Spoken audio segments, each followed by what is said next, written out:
আজ শোনাব লেখক শঙ্কর চ্যাটার্জির লেখা এক অন্য সম্পর্কের গল্প। অবশেষে সিদ্ধান্তটা নিয়েই ফেলল দিবাকর। ৭০ বছর বয়সী হার্টের রোগী বিপত্নিক দিবাকরের এই সিদ্ধান্তে তার নিজের বাড়িতেই উঠল অশান্তির ঝড়।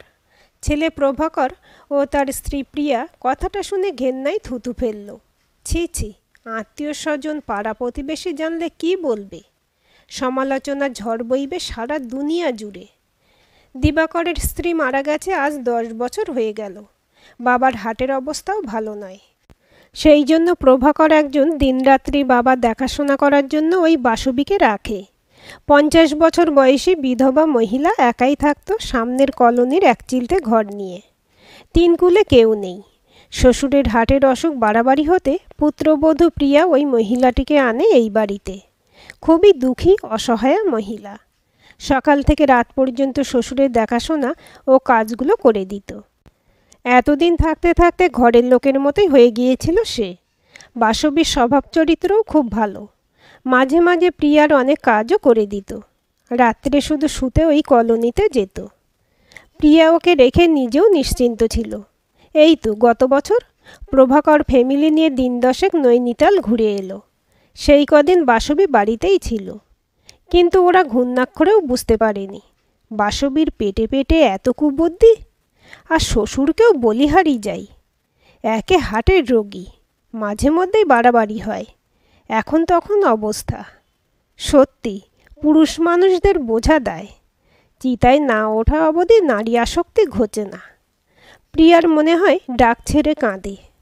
গতকালকেই ব্যাপারটা তারা জেনেছে। ভাগ্যিস ছেলে সন্তু চাকরির সুবাদে মুম্বাই। দাদুর কীর্তি শুনলে কি বলতো, কিন্তু কতদিন খবরটা লুকিয়ে রাখা সম্ভব? গতকাল রাত্রে খাবার টেবিলে বসে প্রথম বোমাটা ফাটালেন দিবাকর বাবু। পুত্র পুত্রবধূ দুজনেই হাঁ। হাতের খাবার হাতেই রইল। দিবাকর প্রথম রুটিটা দুধে ভিজিয়ে কথাটা বলল, আমি ঠিক করেছি বিয়েটা সেরেই ফেলব। শরীরের যা অবস্থা, আর বেশি দিন বাসবিকে ঝুলিয়ে রাখা ঠিক হবে না। প্রভাকর বউয়ের মুখের দিকে তাকায়, বুঝতে পারছে না বাবা কি বলতে চাইছে। প্রিয়াও তথৈবচ। ওদের অবাক দৃষ্টি লক্ষ্য করে দিবাকর বলে ওঠে, মনে হয় তোমরা আমার কথা বুঝতে পারছো না, বা হয়তো আমি বোঝাতে পারছি না। দুধে ভেজানো রুটি মুখে তুলে বাঁধানো দাঁত দিয়ে চেবোতে থাকে। কার বিয়ের কথা বলছো তুমি? প্রভাকর প্রশ্ন করে। আমার। ঠিক করেছি বাসবিকে বিয়ে করব। কয়েক বছর ধরে আমার অনেক সেবা শুশ্রূষা করেছে। তাছাড়া ও 3 কুলে কেউ নেই।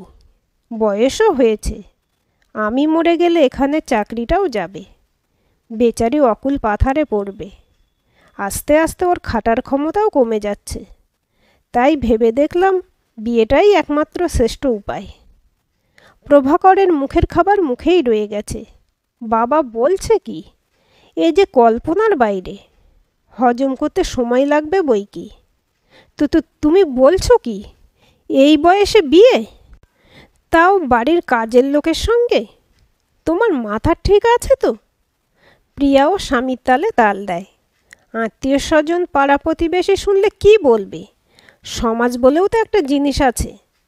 দিবাকর রুটির ডালাটা গিলে নিয়ে বলে, বিয়ের আবার বয়স আছে নাকি? কাগজেই তো দেখেছি। আর আত্মীয় প্রতিবেশীদের কথা বলছো? তারা শুধু সমালোচনা করতেই আছে। এই তো আমি অসুস্থ, কতজন আমার খবর নেয়? সেবা তো অনেক দূরের ব্যাপার। ওসব এখন আমি পরোয়া করি না। জেদের গলা। ছেলে এত সহজে মানতে পারে না।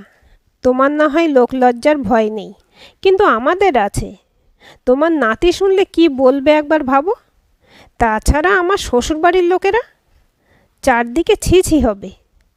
আমরা পাড়ায় মুখ দেখাতে পারবো? আমাদের কথা একবার চিন্তা করো। প্রভাকর ভেবে পাচ্ছে না বাবাকে এই কাজ থেকে কিভাবে নিরস্ত করবে। প্রিয়া কাঁদো কাঁদো গলায় বলে, বাবা আমাদের এত বড় শাস্তি দেবেন না। বাড়ির কাজের লোককে মা বলে এই বয়সে ডাকতে হবে? তোমাদের আমি একবারও বলিনি ওকে সম্মান করতে হবে বা শাশুড়ি বলে ভাবতে হবে। ওর ভবিষ্যতের কথা ভেবে এই ডিসিশন নিয়েছি। তোমাদেরও আর আমাকে নিয়ে বিশেষ চিন্তা থাকবে না। ঘুরতে বা বেড়াতে গেলে ওই বাসবিকে অনুরোধ উপরোধ করতে হবে না, আর আমাকেও ওর মুখের দিকে তাকিয়ে থাকতে হবে না। যে ও যদি রাজি না হয় তোমাদের বেড়াতে যাওয়া পণ্ড হয়ে যাবে। বেশ, তোমাকে ফেলে রেখে আমরা কোথাও যাব না, ছেলে উত্তর দেয়। তুই আমার কথার অন্য মানে করিস না প্রভাকর, দিবাকর শান্ত গলায় বলে। আমারও একটা কথা বলার লোকের প্রয়োজন। এই বয়সে শারীরিক সম্পর্কের চেয়ে মানসিক সম্পর্কের বেশি প্রয়োজন। তোদের আমি দোষ দিচ্ছি না। এই বুড়োটার সঙ্গে কার বকর বকর করতে ভালো লাগবে বল? খাওয়া শেষ করে এনেছে দিবাকর।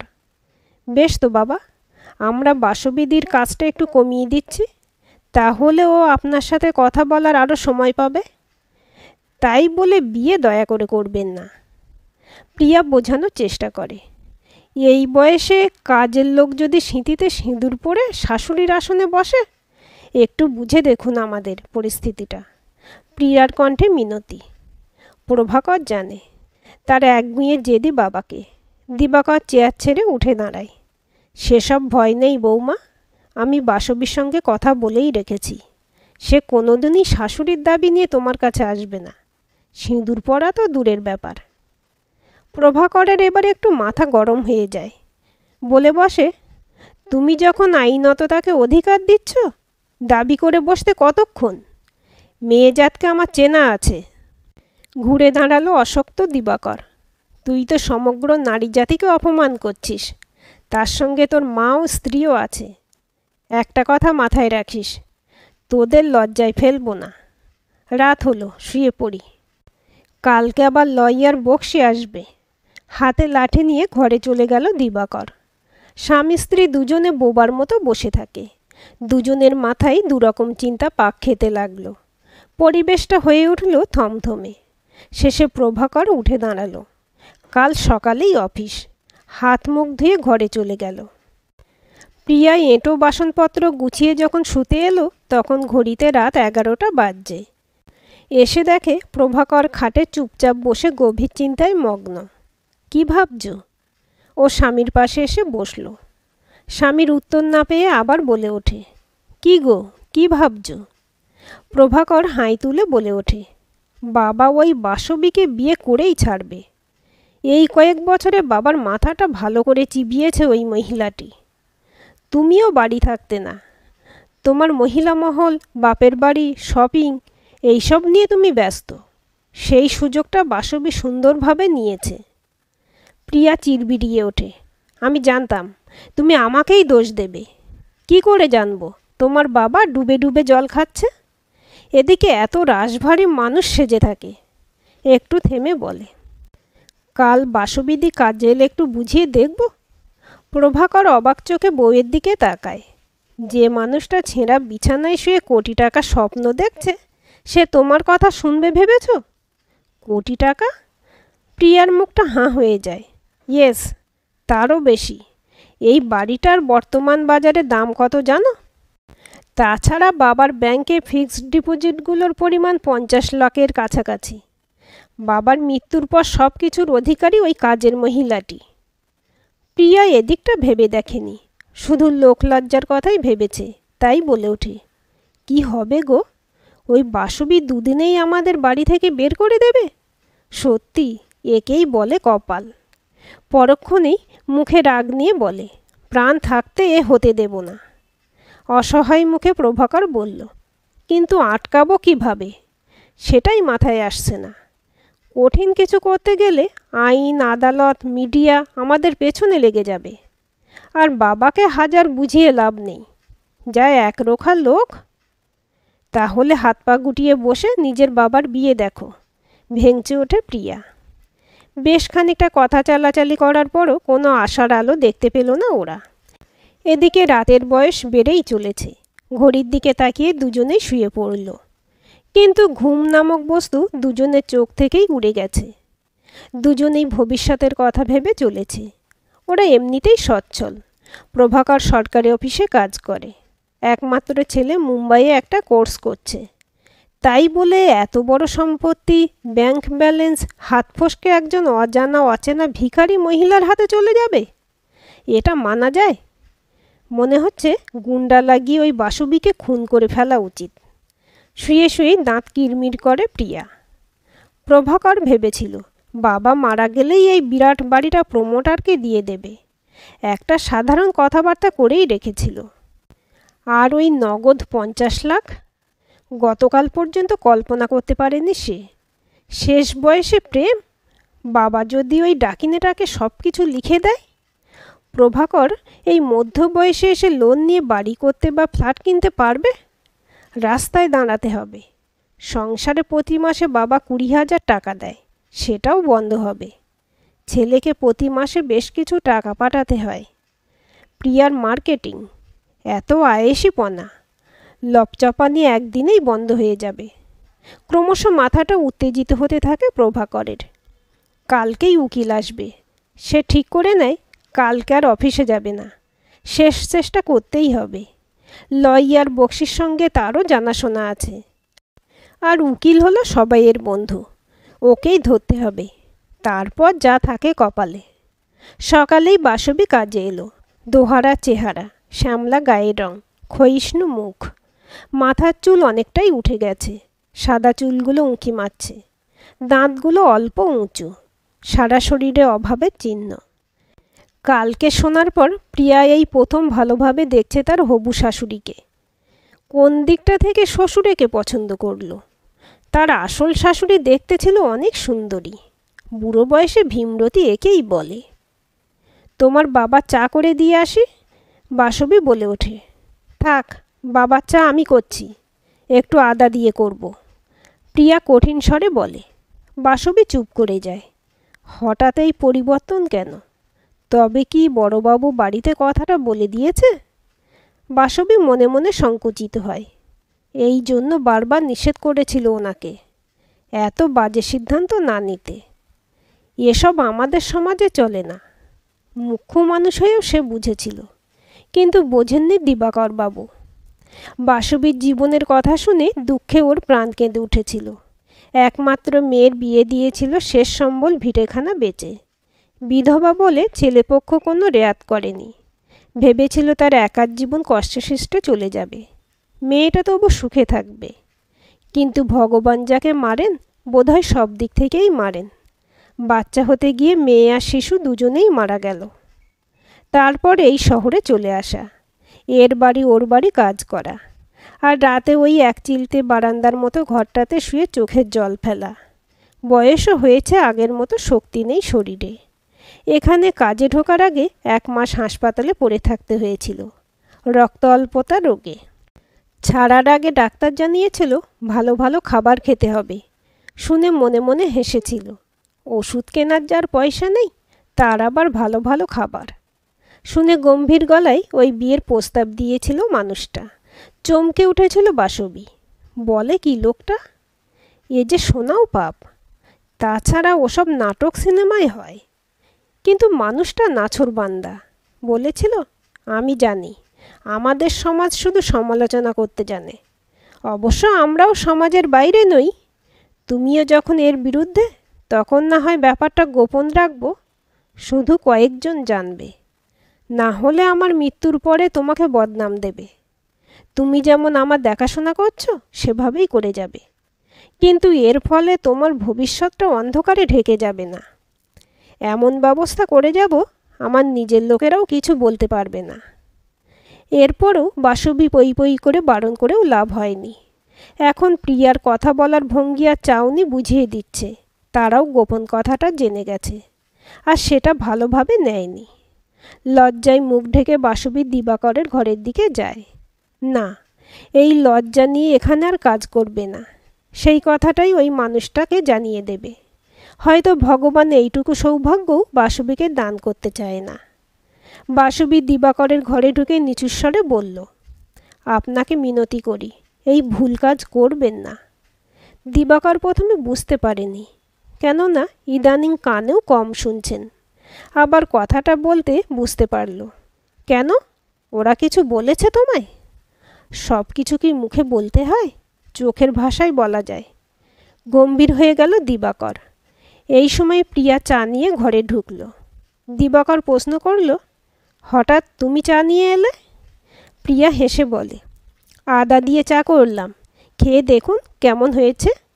দিবাকর কাপটা নিয়ে চুমুক দিল। ভালো, তবে যার কাজ তাকেই করতে দেওয়া উচিত। প্রিয়া এই কাট উত্তরে কোনো জবাব না দিয়ে বেরিয়ে গেল। দিবাকর বাসবির দিকে তাকিয়ে বলে, উকিল আসবে, ছবি আর ভোটার কার্ডটা এনেছো? বাসবি জানে না কি জন্য এগুলো আনতে বলেছে। সে ওগুলো দিবাকরের হাতে দিল। আপনি চা খেয়ে বাথরুমে যান, আমি বিছানাটা করি।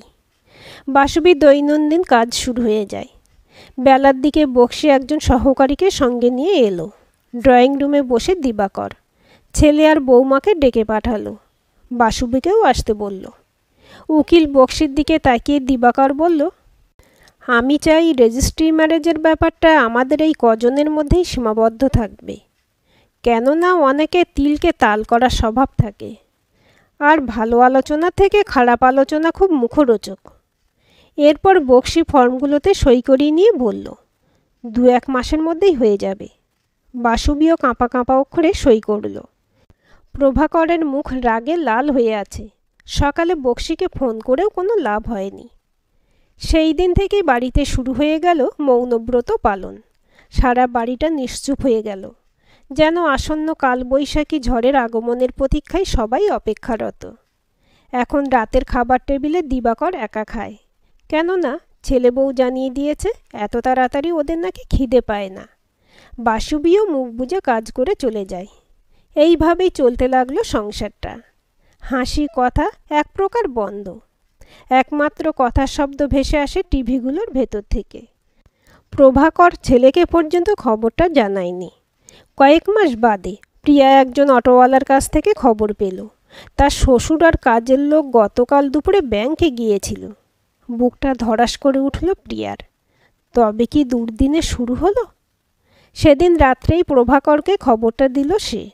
মুখটা শুকিয়ে গেল প্রভাকরের। তার মানে এতদিন ব্যাংক অ্যাকাউন্টে বাবার সঙ্গে তার নাম ছিল, এবার সেটা পরিবর্তন হয়ে বাসবির নাম বসছে। রাগে দুঃখে নিজের চুল ছিঁড়তে ইচ্ছে করছে। এই কি সন্তানের প্রতি পিতামাতার স্নেহ, ভালোবাসা? বাবার সম্পত্তি ছেলেই পায়, কিন্তু এ কী রকম বাবা? বাবার মুখ থেকে এতদিন জ্ঞানের বাণী শুধু শুনেই এসেছে, আজ কোথায় গেল? এখন সে যদি বাপকে মনে করিয়ে দিতে যায়, তখন সন্তান খারাপ। কি গো, চোখের সামনে দিয়ে অতগুলো টাকা বেরিয়ে যাবে, আর আমরা চোখ মেলে দেখব? প্রিয়া স্বামীকে বলে। সেদিন থেকে প্রভাকরের মাথা এমনিতেই গরম। দাঁত চিবিয়ে বলে ওঠে, কি করব? গিয়ে বলবো তোমার নতুন বউকে বাড়ি টাকা না দিয়ে আমাকে দাও? বাহ, এসব তো আমাদেরই প্রাপ্য। ফালতু বকো না তো। বাবা যদি বলে আমার সম্পত্তি আমি যাকে খুশি দেব। এই তো আমরা প্রায় 1 মাস ওকে এড়িয়ে চলছি, দরকার ছাড়া কথা বলছি না। কিছু হেলদোল আছে? আসলে রাগে এসব করছে। প্রিয়া আর কথা বাড়ায় না। বুঝতে পারে এবার কথা কোন দিকে মোড় নেবে। স্বামী তাকেই দোষ দেবে। চুপচাপ শুয়ে পড়ে। বাসবিও বুঝতে পারছে তার জন্যই দিবাকর বাবুর এই অবস্থা। নিজের বাড়িতে একঘরে হয়ে রয়েছে। রাত্রে বাসবি থাকে না। ওই হার্টের রোগী রাতে যদি ঘরে শুয়ে কোনো শরীর খারাপ হয়, বিছানা ছেড়ে উঠতেই পারবে না, বেঘরে মারা যাবে। বেশ তো ছিলেন উনি, হঠাৎ উপকার করার ভূতটা মাথায় চাপলো কেন কে জানে। আমরা কত দুঃখী গরিবের কাহিনী শুনি বা চোখে দেখি, তাই বলে নিজের রক্তের সম্পর্ককে বাদ দিয়ে তাদের নিয়ে মাথায় করে নাচি? দমবন্ধ গম্ভীর পরিবেশে একজন বয়স্ক মানুষ কতদিন কাটাতে পারে?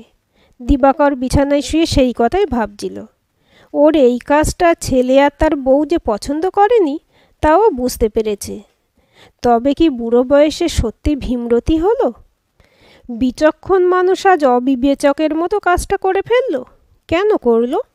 একজন অসহায় বিধবা মহিলাকে দুমুঠো অন্ন জোগানোর জন্য, যার আগে পিছে কেউ নেই। অনেকে তো শেষ জীবনে তার যাবতীয় সম্পত্তি অনাথ আশ্রমে দান করে দেয়, কত বাহবা পায়। এও তো একজন অনাথাকে সাহায্য। তাছাড়া সে নিজের ছেলেকে দাঁড় করিয়ে দিয়েছে, ভালো সরকারি অফিসে কাজ করে। নিজের ছেলেকে সে মুম্বাইতে রেখে উচ্চশিক্ষা দিচ্ছে। দিবাকর নিজের চেষ্টায় এই বাড়ি করেছে, কই, তার প্রাইমারি স্কুলের প্রাণী বাপে তো কোনো সাহায্য নেয়নি। এই সময় চোখে পড়ে দেওয়ালে টানানো মৃতা স্ত্রী শ্যামলীর ছবিটায়। বুকটা টনটন করে ওঠে। মুখে মৃদু হাসি নিয়ে তার দিকেই তাকিয়ে আছে। ও কি তাকে কিছু বলতে চাইছে? যখন কোনো ব্যাপারে দোটানায় পড়ে দিবাকর ওই ছবির কাছে এসে দাঁড়ায়। যখন শ্যামলী বেঁচে ছিল, কোনো সিদ্ধান্ত না আসতে পারলে দিবাকর স্ত্রীর সামনে এসে দাঁড়াতো। কি সুন্দরভাবে ওকে সমস্যা থেকে উদ্ধার করে দিত শ্যামলী। বাসবীর বিষয়েও স্ত্রীর ছবির সামনে এসে দাঁড়িয়েছিল সে। ও হাসি মুখে সম্মতি দিয়েছিল। তাহলে কি শ্যামলীও সেদিন বুঝতে পারেনি তার ছেলের মন? আচমকা মনে পড়ে যায় দিবাকরের আগামীকাল 13ই মার্চ, শ্যামলীর মৃত্যুদিন। সত্যি তার কাছে আনলাকি 13। কিন্তু এই কালো দিনটা গতকাল পর্যন্ত তার মনে পড়েনি কেন? তবে কি তার মস্তিষ্ক ধীরে ধীরে নিষ্ক্রিয় হয়ে আসছে? না এই নতুন চিন্তাগুলো তার মস্তিষ্ককে ঘিরে রেখেছে? আবার এও হতে পারে, কোনো স্ত্রী তার স্বামীর পাশে অন্য কোনো স্ত্রীকে পছন্দ করে না, কিন্তু সে তো খাতায় কলমে বাসবীকে স্ত্রী বানিয়েছে, জীবন সঙ্গিনী সত্যি তো বানায়নি। আর এই কাজে শ্যামলীর তো সায় ছিল। সে আর ভাবতে পারে না। মাথাটা গোলমাল হয়ে যাচ্ছে তার।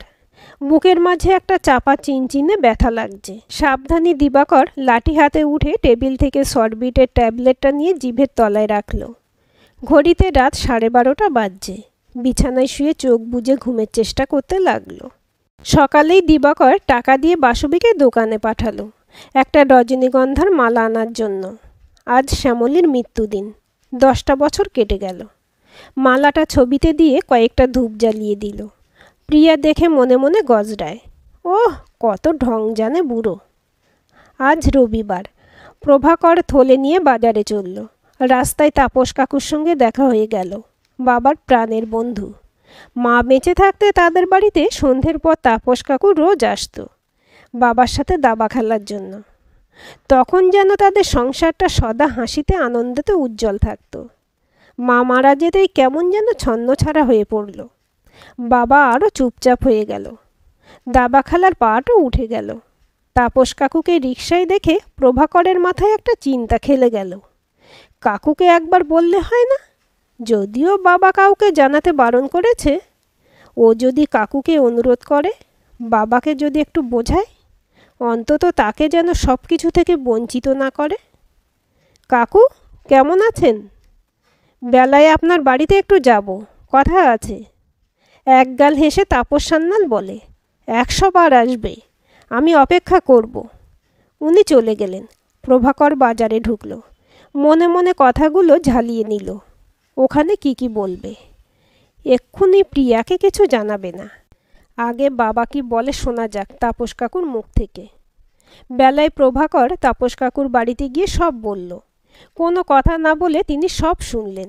তারপর ধীরে ধীরে বললেন, আমার মাথায় আসছে না এই রকম হঠকারী সিদ্ধান্ত দেবা কেন নিল। ওকে বরাবর বুদ্ধিমান হিসেবেই জানি। আমরা বরং মাঝে মধ্যে ওর কাছে পরামর্শ নিতাম। তোমাদের পথে বসিয়ে মানতে পারছি না। নিশ্চয়ই এর মধ্যে কোনো কারণ আছে। আজকে বৌদির মৃত্যুদিন। ওই ছুতো করে বিকেলে তোমাদের বাড়ি যাব। দেখি কিছু বলে কি না। তবে তোমার ভয় নেই, তোমার আসার কথা আমি বলবো না। প্রভাকর বাড়ি ফেরে একরাশ চিন্তা মাথায় নিয়ে। বুঝতে পারছে না তাপস কাকু কতখানি সফল হবেন। বিকেলবেলা তাপস পুরনো বন্ধুর বাড়িতে এলো। তাপসকে দেখে দিবাকরের মুখে আনন্দের ছাপ পড়ল। বোধহয় পুরনো সেই দিনের কথাগুলো মনে পড়ে গেল। আরে আয় আয়, আমার দাবার পার্টনার। মুখে অনাবিল হাসি। তুই ভুলে গেছিস, তাই বৌদির কথা মনে পড়ে যাওয়াতে যেচেই চলে এলাম। এরপর দুই বন্ধু মনের আনন্দে পুরনো দিনের কথা রোমন্থন করে চলল। এক ফাঁকে বাসবীকে ডেকে লিকার চা করতে বলল দিবাকর। অনেক দিন পর মন খুলে কথা বলছে দিবাকর। তাপস বলে ওঠে, তোর বৌমাকে দেখছি না। একটু গম্ভীর হয় দিবাকর। আছে এদিক ওদিক। তাপস বন্ধুর শুকনো গলাটা অনুভব করল। কিন্তু প্রভাকরের নির্দেশে প্রিয়া দুজনের জন্যই কিছু জলখাবার নিয়ে ঘরে ঢুকল। এসো বৌমা, তোমার কথাই হচ্ছিল। প্রভাকরও ঘরে ঢুকল। তাপস বলে ওঠে, বাহ, ফ্যামিলির সবাই একসাথে, এটাই চাই। আমরা কে কবে হারিয়ে যাব তা ঠিক নেই। যতটুকু সময় পাওয়া যায় একসাথে গল্পগুজব যতটা করা যায়। প্রিয়া বলে ওঠে, ঠিক বলেছেন আপনি। এতদিন বাদে এসেছেন, একটু মিষ্টিমুখ করুন। তুমি দেখছি তোমার শাশুড়ির মনটা পেয়েছ। গরম লুচি, আলুর দম 5 মিনিটে করে নিয়ে এলে। প্রিয়া শ্বশুরের প্লেটটাও এগিয়ে দেয়। নিন বাবা, 2 বন্ধুতে খান। প্রিয়ার মিষ্টি গলাটা শুনে দিবাকরের হঠাৎ মনের গুমোট ভাবটা একটু কেটে গেল।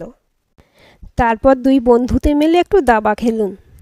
প্রিয়ার শেষ কথাটাতে যেন শ্যামলীর কণ্ঠের ছোঁয়া। তাহলে এতদিন ওরা এইরকম চুপ মেরেছিল কেন? ওদের নিজস্ব কোনো সমস্যার জন্য? একটু হালকা হলো দিবাকর। তাপস, তুই ঠিক বলেছিস। আমরা কে কোথায় কখন হারিয়ে যাব, যেমন আজকের দিনে শ্যামলী হারিয়ে গিয়েছিল। সবাই চুপ করে যায়। বাসবী চায়ের কাপ প্লেট নিয়ে মাথা নিচু করে ঘরের এক পাশে দাঁড়িয়ে থাকে। তারও আজ ভালো লাগছে ঘরের পরিবেশ দেখে। দিবাকর লুচি ছিঁড়তে ছিঁড়তে বলতে থাকে, বুঝলি, গতকালকেই একটা বিপদ ঘণ্টির সংকেত পেয়েছি। মনে হয় আমার ডাক আসছে হারিয়ে যাবার। গলাটা একটু ধরে আসে দিবাকরের। প্রভাকর বলে ওঠে, বাবা, ওসব কথা এখন থাক না। দিবাকর তাপসের দিকে তাকিয়ে বলেই চলে, সেই জন্য বক্সিকে দিয়ে সব ব্যবস্থা আগেভাগে করে গেলাম। তোকে শুধু জানাতে পারিনি, এরা সব জানে। এক টুকরো লুচি মুখে ঢোকায় দিবাকর। তাপস ভুরু দুটো কুঁচকে বন্ধুর দিকে তাকায়। প্রভাকর আর প্রিয়াও সজাগ হয়। দিবাকরের পর কি বলতে চলেছে সেটা শোনার অপেক্ষায়। লয়ার বক্সিকে দিয়ে একটা রেজিস্টার্ড উইল করিয়ে নিয়েছি। আমার মৃত্যুর পর কে কি পাবে, তুইও আজ শুনে যা। বাসবী বুঝল ঘরের কথাবার্তার মাঝে তার দাঁড়িয়ে থাকাটা ঠিক হবে না। চায়ের প্লেট টেবিলে রেখে সে চলে যেতে উদ্যত হয়। দিবাকরের গম্ভীর গলা, তুমি দাঁড়াও, এই উইলে তোমার নামও আছে। ঘরে নিস্তব্ধতা। সকলেই জানতে চায় ইচ্ছাপত্রে কি লেখা আছে। লুচি খাওয়া শেষ করে দিবাকর আলমারি থেকে দলিলের মতো স্টাম্প মারা কাগজটা বার করে। তারপর পড়তে শুরু করে। লিখিতং শ্রী দিবাকর ঘোষাল, পিতা স্বর্গীয় নিশাকর ঘোষাল, জাতি হিন্দু, পেশা অবসরভোগী। সাকিম। তাপস বাধা দেয়, তোর অত ডিটেলসে পড়া দরকার নেই। বেশ, আসল জায়গাটা পড়ছি। চায়ের চুমুক দিয়ে শুরু করে। অত্র চরম উইলপত্র সম্পাদন ও রেজিস্ট্রি করিয়া দিয়া ঘোষণা করিতেছি যে আমার মৃত্যুর পর আমার স্থাবর অস্থাবর সম্পত্তি মৃত্যুর সময় যা অবশিষ্ট থাকিবে তাহা আমার একমাত্র পুত্র শ্রী প্রভাকর ঘোষাল প্রাপ্ত হইবেন, এবং শুধুমাত্র সরকারি পেনশন আমার স্ত্রী বাসবী ঘোষাল প্রাপ্ত হইবেন। আমার স্থাবর ও অস্থাবর সম্পত্তির উপর তাহার কোনরূপ দাবি দেওয়া থাকিবে না বা চলিবে না। যদি কোনো প্রকার দাবি দেওয়া তিনি করেন তাহা সর্বত্রভাবে অগ্রাহ্য হইবে। একটানে কথাগুলো বলে হাঁপাতে লাগলো। হার্টের রোগী দিবাকর। সারা ঘর জুড়ে অদ্ভুত নিস্তব্ধতা। দিবাকর নিস্তব্ধতা ভঙ্গ করল। আসলে কি জানিস তাপস, এই বেচারিকে প্রতি মাসে কয়েকটা টাকা দিতে চেয়ে বিয়ের ব্যবস্থাটা করতে হয়েছে। আমি মরে গেলে এমনিতেই পেনশন বন্ধ হয়ে যাবে। যদি একটা কলমের খোঁচায় গরিব মানুষটা কারোর কাছে হাত না পেতে সারা জীবন দুমুঠো খেয়ে বাঁচতে পারে। তুই বল, কাজটা খারাপ করেছে? প্রভাকর ও প্রিয়ার মাথাটা নিচু হয়ে আছে। তাপস হঠাৎ বন্ধুকে দুহাতে জড়িয়ে ধরে। তুই একটা মহৎ কাজ করেছিস দেবা। বন্ধু হিসেবে আমার গর্ব হচ্ছে। আমিও হয়তো তোর মতো এই কাজ করতে পারবো না। তুই আমার নমস্য। তাপসের 2 চোখে জল টলটল করছে। বাবা, ধরা গলা প্রভাকরের। মিথ্যে বলবো না, আমাদের মনেও একটা সন্দেহ হয়েছিল।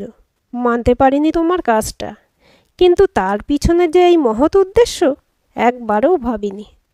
প্রিয়াও স্বামীকে সমর্থন করে। তোদের দোষ নেই রে, আমারই উচিত ছিল সব কিছু তোদের খুলে বলা, তাহলে এই ভুল বোঝাবুঝি হতো না।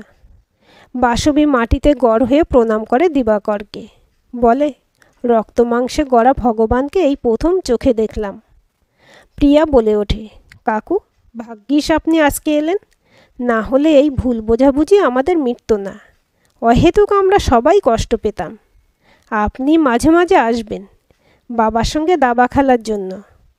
তারপর দিবাকরের দিকে তাকিয়ে বলে, আপনাকেও আমি কথা দিলাম, আপনার কিছু হয়ে গেলেও বাসুবিদি এই বাড়িতেই থাকবে। দিবাকর হেসে বলে ওঠে, তাহলে বৌমা আরও 1 কাপ চা করে খাও। প্রভাকর বলে ওঠে, আমিও খাবো। এসো বাসুবিদি, চা করে আনি এদের জন্য। ওরা রান্নাঘরের দিকে এগোলো। দিবাকর বউয়ের ছবির দিকে একবার তাকালো। শ্যামলীর চোখ দুটোতে যেন খুশির হাসি। আজকের গল্পটি কেমন লাগলো কমেন্ট করে জানাবেন। ভালো লাগলে লাইক, হাইপ, শেয়ার করবেন। আর চ্যানেলটি সাবস্ক্রাইব করে বেল আইকনটি ক্লিক করে রাখতে ভুলবেন না।